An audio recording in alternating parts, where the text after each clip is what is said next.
There's an old saying that I heard that there's two kinds of people born in the hospital every day. There's a person born in the hospital that's going to get a job, and there's a person born in the hospital that's going to give that person the job. You have to decide along the way which one you're going to be. You can be a leader, but a leader is a developed set of skills. It's a developed set. And the more, but see, here's what stops the average person from being a leader is the fear of the consequences of leading. Most people don't want the responsibility of being a leader. But let me tell you the trick though. The responsibility and ramifications and consequences of being a follower is more dire and more severe. Because now, as a follower, you just got to go along with whatever. You know how many adjustments you got to make when you're a follower? But the man come in and decide I'm having layoffs, and he hand you a slip and it's Christmas. What? That wasn't in your plans, but you decided you didn't want to be a leader, you want to be a follower. Now guess what? You got to deal with that. If I'm a leader and I own a company and the company start losing money, you think I'm fitting to not have my life? No. Cutbacks start on the follower. The leaders don't go, well, let me quit. Because if I quit, ain't nobody eating. The cutbacks start at the bottom.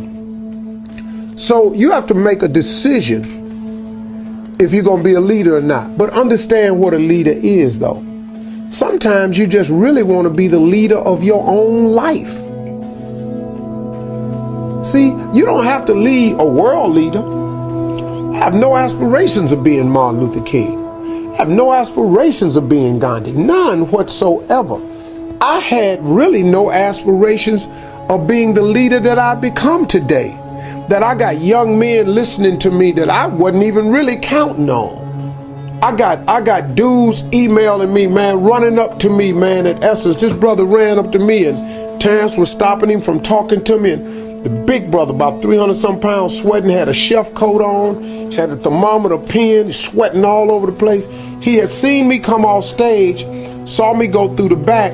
He ran all the way around to meet me. And Terrence, stand down, soldier. Well, this big dude right here ain't with that. He said, hey, little man, come on now. Ain't nobody got time for all this here. I'm trying to holler at this man right here, because you don't know what I've been through. Stand down, soldier. Little man, before this turned into something else, I got to see him today. His whole thing was he was a prison inmate down in New Orleans, had been listening to me on the radio since 2005.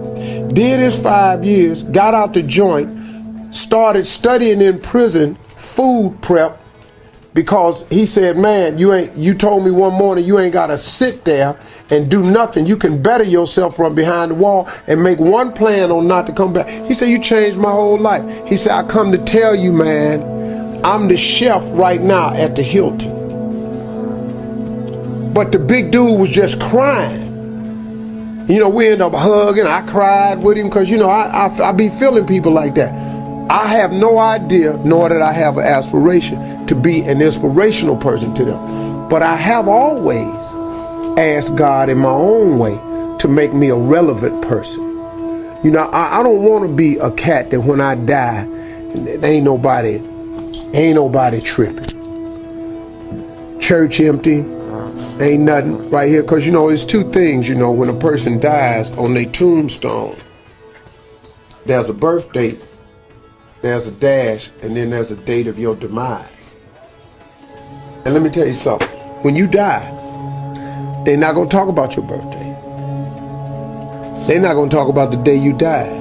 The biggest conversation will be about that dash, that little dash. That's the life you lived in the middle of that date of birth and the date of demise. That dash will determine who you are.